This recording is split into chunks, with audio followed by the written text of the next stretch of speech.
भाई कोई कॉन्टेस्ट नहीं है, कोई मुकाबला नहीं है किसी किस्म का जो इंडिया और वेस्ट इंडीज के दरमियान आपको दिख रहा है। One side demolition pro max चल रही है। रविंद्र जडेजा पहले बैटिंग में छा गए, अब बॉलिंग में छा गए। वेस्ट इंडीज एक बेबसी की तस्वीर बन के सामने आई हुई। बॉलिंग की बात करते हैं, जिस तरह से उन्होंने आज बॉलिंग कराई, कब से एक वो अपना रोल निभा रहे हैं as an all rounder, gun fielder, batting भी अच्छी कर लेते हैं। और आज जिस तरह से उन्होंने जिस कंट्रोल के साथ उन्होंने बॉलिंग की, वही बात आ रही थी, कंप्लीट पैकेज है पूरा। भाई वो सिर्फ एक लीग होती है उनकी आईपीएल, इसके अलावा मैंने नहीं बात सुनी उनके मुंह से कभी कि कोई लीग खेलने कहीं चला गया हो, किसी को इजाज़त दे दी हो। कोई नहीं खेल रहा होता। और अपनी रणजी ट्रॉफी को, उनके और भी टूर्नामेंट हैं जो 50 ओवर के होते हैं या 4 दिन के होते हैं, इस तरह की चीज़ों पे इन्वेस्ट कर रहे हैं। और जो पैसा कमाते हैं आईपीएल से, उसे वो ग्रास रूट पे लगाते हैं। पिछले 15 साल से इससे बेहतर फील्डर इंडिया के अंदर नहीं आया। आप कंपेयर करने हर गन स्पॉट के ऊपर ये खुद जाएंगे, सबसे बेहतरीन फील्डिंग ये खुद करके देंगे। बॉलिंग के अंदर he is always available to bowl his quota. As a batsman he bats at number 6, number 7, always available to bring the impactful innings. तो देखना यह है कि ऑलराउंडर, चाहे वो जडेजा हो, आधे तितर आधे बटेर ऑलराउंडर नहीं है। पूरा बैट्समैन, पूरा बॉलर, पूरा बॉलर, पूरा बैट्समैन अगर वो है तो वो ऑलराउंडर, उसको आप टैगिंग करें। इसमें जूस नहीं है भाई साहब। स्पिन ये नहीं खेल सकते, पेस ये नहीं खेल सकते, इंडिया की विकेट ये नहीं ले सकते, फील्डिंग इनसे नहीं हो सकती, बॉडी लैंग्वेज इनकी निल बटा निल है। ये करने क्या आए हैं? मुझे लगता है बस ये पैसे लेने आए हैं जो आपको इंडिया से खेल के मिल जाते हैं ना, बस वो देखते हैं कि हमारा कल को नाम आना चाहिए, बिल्कुल दुनिया में नाम लिया जाए। इसलिए गोल्डन बुक्स में नाम, टेस्ट क्रिकेट से नाम आना है। बाकी जगहों पे पैसे आ सकते हैं, वो उस पे जिसको जिस चीज की जरूरत होती है उसी तरफ भागता है। They based on a pure allround ability, जिसमें हार्दिक पांड्या, अक्षर पटेल और जडेजा, ये 3 प्लेयर की टीम में ऐसे खेल रहे हैं, दे आर कंप्लीट ऑलराउंडर्स। ठीक है। लड़के जोरैल का पूरा प्रोसेस देख लें कैसे खेला है, वो उठा के देखें आप। अंडर 19 खेला, अंडर 19 का शायद कप्तान था ये लड़का, और एशिया जीता था, एशिया कप जीता था अंडर 19 का, ठीक है। फिर नाइब कप्तान बन के शायद वर्ल्ड कप खेला, if I am not wrong, ठीक है। और उसके बाद ए टीम खेला, और पूरे प्रोसेस के साथ वो टीम इंडिया में आया। Team India is unbelievable. मतलब क्या ये टीम है, 28 को ये टीम एशिया कप का फाइनल जीत के आ रही है। 2 से 3 दिन इनको बस मिले हैं सर। 2 अक्टूबर को इन्होंने वेस्ट इंडीज के अगेंस्ट अपना मैच खेलना शुरू किया। और मैं थोड़ा सा ना अपने पाकिस्तानी लोगों को ये बताना चाहता हूं कि भाइयों, इंडिया को देख लो कि अपने घर में किस तरह खेलते हैं। हमारा बाबर आजम हमारे घर में स्ट्रगल करता है, अपने घर में रिजवान से रन नहीं होते।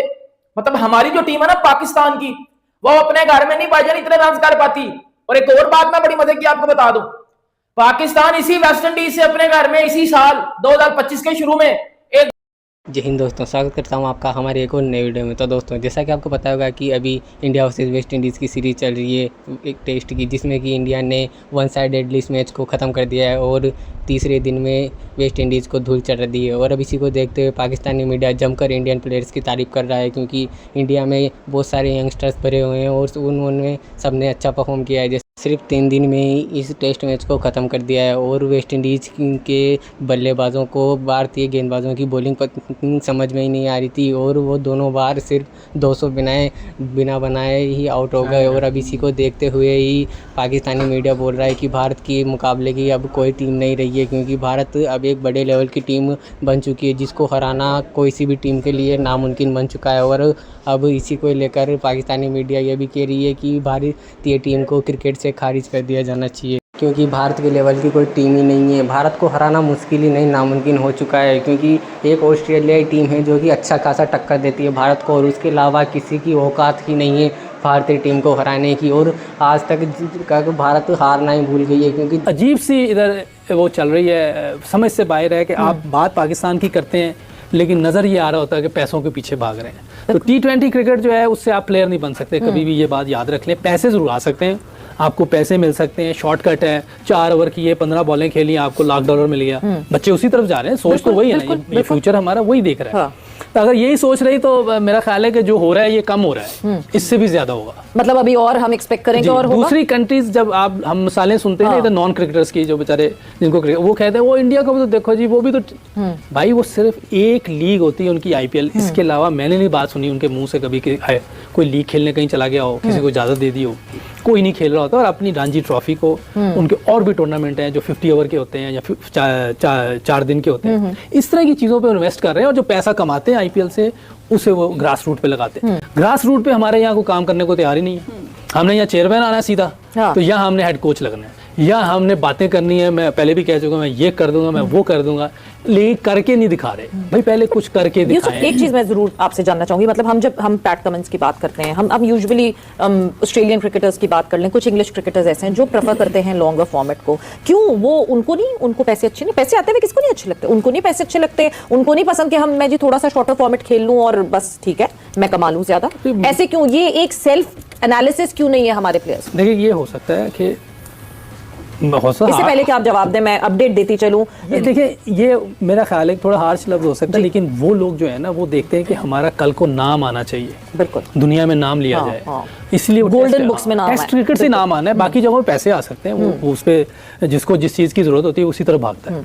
तो वो लोग टेस्ट क्रिकेट को बहुत ज़्यादा अहमियत देते हैं, उनको देखें, वो टेस्ट नहीं छोड़ते, जो मर्जी हो जाए, उनके बैट्समैन हो, उनके बॉलर हो। इवन इंग्लैंड के जो रूट को देख लें, वो T20 नहीं खेल रहा जी, हालांकि वो टेस्ट मैच भी 70-80 के स्ट्राइक रेट से खेल रहा होता है, लेकिन वो फिर भी नहीं खेलता T20। उसको पता है कि मैंने टेस्ट में रिकॉर्ड बनाया तो हमेशा मेरा नाम रहना है जी। और उसको वो पूरा इंग्लैंड पूरा उसको मान रहा है कि यही हमारा सबसे अच्छा प्लेयर है। हमारे बदकिस्मती ये बच्चों को, जो फ्यूचर या जो भी लोग हैं, उन्हें टेस्ट प्लेयर अच्छा लगता ही नहीं। सबसे बड़ी प्रॉब्लम ये भी है भाई। कोई कॉन्टेस्ट नहीं है, कोई मुकाबला नहीं है किसी किस्म का जो इंडिया और वेस्ट इंडीज के दरमियान आपको दिख रहा है। One side demolition pro max चल रही है। रविंद्र जडेजा पहले बैटिंग में छा गए, अब बॉलिंग में छा गए। वेस्ट इंडीज एक बेबसी की तस्वीर बन के सामने आई हुई और एक ऐसी परफॉर्मेंस उनके सामने कर रही है इंडिया के सामने वेस्ट इंडीज, ऐसा लग रहा है एसोसिएट टीम है।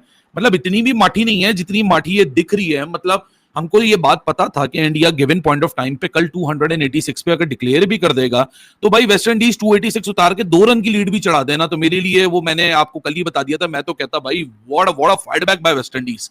लेकिन नहीं, वेस्ट इंडीज में जूस नहीं है भाई साहब। स्पिन ये नहीं खेल सकते, पेस ये नहीं खेल सकते, इंडिया की विकेट ये नहीं ले सकते, फील्डिंग इनसे नहीं हो सकती, बॉडी लैंग्वेज इनकी निल बटा निल है। ये करने क्या आए हैं? मुझे लगता है बस ये पैसे लेने आए हैं जो आपको इंडिया से खेल के मिल जाते हैं ना, बस उसके अलावा और कोई इनका चारा नहीं है। क्योंकि भाई ये ज़हनियत में नहीं है। अच्छा, इंडिया से इससे ज्यादा आप क्या बोलोगे? वैसे तो फैंस जो हैं वो यही बोलेंगे कि भाई हारना तो था वेस्ट इंडीज ने, इसी तरीके से हारना था, थोड़ी सी बैटिंग के ही मजे करा जाते। मतलब नीतीश कुमार रेड्डी का क्या यहाँ कसूर है? वो तो उड़ उड़ के कैचेस पकड़ रहा है। वो कह रहा है कि मैं छोड़ दो यार, मैं ना मेरी बैटिंग आ रही है ना मेरी बॉलिंग आ रही है, तो मैं उड़ उड़ के कैचेस पकड़ूं ताकि अगले टेस्ट मैच की अगर 11 की बात है तो मेरे जो उड़ उड़ के कैचेस है ना वही मुझे टीम में खिला लें यार। मतलब 66 फॉर 5, उफ। मतलब यहाँ वन साइडेडनेस की भी नेक्स्ट लेवल जा चुकी है। वन साइडेडनेस होती है लेकिन इतनी भी नहीं होती है जितनी वेस्ट इंडीज के सामने इंडिया ने दिखाई है। मतलब ये बात तो तय है ना। मतलब आप देखो यार, रविंद्र जडेजा, कुलदीप यादव, मोहम्मद सिराज जब दिल खोल के बॉलिंग करेंगे और फील्डर्स इंटेंसिटी ऐड करेंगे, साथ में हर कोई चर्पी होगा, they are literally throwing themselves around.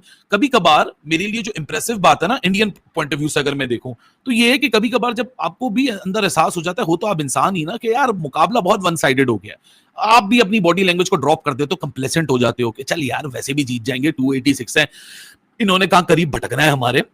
और बात बिल्कुल ठीक है क्योंकि मुकाबला इसी तरीके का ही है। अगर आप ये एथनीज को देखें, इसने थोड़ा सा यहाँ काउंटर अटैक किया है, 51 बॉलों में 27 रन बनाए, 3 चौके मारे हैं, और ये जस्टिन ब्रेविस ने आके 21 बॉलों में 10 रन अब बना दिए हैं 2 चौके मार के। वरना तो India is on an absolute demolition job और they are all over them.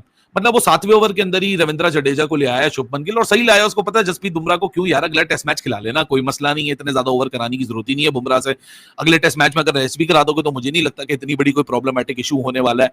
लेकिन वही वाली बात जो मैं आप लोगों से भी पूछना चाहूंगा, were you guys waiting for India to bat further? क्योंकि I was waiting for it, क्योंकि यहाँ कल भी आपको बताया था कि रविंद्र जडेजा वो standing at the brink of the history. मतलब आज रविंद्र जडेजा 10 रन और करवा देते उससे यार आज ही मुकम्मल हो जाता। खैर एनीवेज अगले टेस्ट मैच में ही मुकम्मल। मैं वही कह रहा था कि वहां पे तो सर दर्द ये बनी हुई है कि हमारे पास लड़के इतने खेलने वाले हैं, ये अगर नहीं परफॉर्म, मैंने जो आपको स्टैट भी देते कि 7 मैचों में, और सुने और सर सुने तो और आप सुने करेंगे। और सुने, आप इस लड़के जुरैल का पूरा प्रोसेस देख लें कैसे खेला है। वो उठा के देखें आप, अंडर 19 खेला, अंडर 19 का शायद कप्तान था ये लड़का, और एशिया जीता था, एशिया कप जीता था अंडर 19 का, ठीक है। फिर नाइब कप्तान बन के शायद वर्ल्ड कप खेला, if I am not wrong, ठीक है।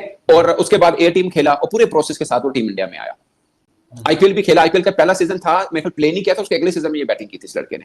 सो पॉइंट इज के पूरे एक प्रोसेस के साथ आया और उसके मुताबिक वो खेला है और उसने परफॉर्म किया, और आज इंडिया का बेंच स्ट्रेंथ है वो। आप अपने पे आ जाएं, आपने ए टीम पहले पूरे, मैं जब से पाकिस्तान की इस करंट मीन के पिछले 5-7 सालों में जो ए टीम देख रहा हूं ना, 2 ही मेन चीजें हैं। एक रोहेल नजीर है, शुक्र उस लड़के को टेस्ट में डाला, बेचारे अंडर उन्होंने खिलाने से T20 और T20 का प्लेयर ही नहीं है, वो लॉन्गर फॉर्मेट का प्लेयर है, शुक्र अब टेस्ट में रखा, बट रोहेल नजीर खेला या मोहम्मद हारिस खेला पूरे आपके ये टीम के साथ, और दोनों आपने ऐसे प्रायोरिटी हमेशा जो है ना वो मोहम्मद हारिस को दी गई और कैप्टन भी बनाया गया है, मगर वो यार नहीं पहले रोहेल नजीर भी था सर, पहले रोहेल नजीर बहुत खेले हैं ए टीम के साथ, टूर उसने बहुत किए हुए हैं, रोहेल नजीर ने हाँ ठीक ठाक किस्म के किए हुए हैं उसने भी, तो वो अब मैं वैसे बता रहा हूँ, बट दोनों Rohail Nazir is very good keeper batsman, but in मुझे लगता है in 50 over and red ball cricket, red ball example दे रहे हैं, नहीं कह रहे कोई एग्जांपल है, बट मैं चूंकि एग्जांपल इसलिए दे रहा हूं कि हमने आंखों से देखा है, अभी हमारा शाहजेब खेला और वो लड़का खेला, अब वो अंडर 19 खेलेगा, कंपैरेटिव एनालिसिस हो रहा है, वो अंडर 19 खेलेगा, वो 18 खेलेगा, वो आईपीएल बीच में खेल रहा है, उन्हें 100 भी कर छड़े है, अजीब किस्म का, सारी जगह पे 100 की है, सारी जगह पे 100, ठीक है, तो उसके बाद वो सामने आएगा ना, तो हमें लगेगा यार कल ही की तो बात है, ये लड़का अंडर 19 खेल रहा था, और आज वो फर्ज किया जी 2 साल या 3 सालों के बाद आप कहेंगे हमारे की प्लेयर्स को खेल रहा है, उसने बीच में पूरा प्रोसेस हो लिया, उसने पूरा प्रोसेस हो के आगे, अब आपके ना कभी आप अपनी ए टीम को देखें, हर टूर पे बदल रही है, तो इन्हें प्लेयर में बेंच स्ट्रेंथ है, ये मेरा पॉइंट समझ रहे हैं आप, 20 या 25 ही प्लेयर होंगे ना जो एलिजिबल होंगे सर, 20 होंगे तो 25 होंगे, इससे तो दोस्तों जैसा कि आपने इस वीडियो में देखा होगा और सुना होगा कि किस तरीके से भारतीय टीम ने एक तरफा इस मुकाबले को जीत लिया है और वेस्ट इंडीज़ को लगभग 150 का आंकड़ा भी पार नहीं करने दिया है, और अब इसी को लेकर पाकिस्तानी मीडिया ने जमकर इंडिया की तारीफ़ की है और जमकर इंडियन प्लेयर्स की तारीफ़ की है। तो दोस्तों अगर आपको ऐसे पाकिस्तानी मीडिया से जुड़े रिलेटेड ऐसे रिएक्शंस देखना पसंद है तो हमारे चैनल को सब्सक्राइब करना ना भूलें, और मैं मिलता हूँ आपसे ऐसी वाली वीडियो में, तब तक के लिए जय हिंद, वंदे मातरम, बाय बाय।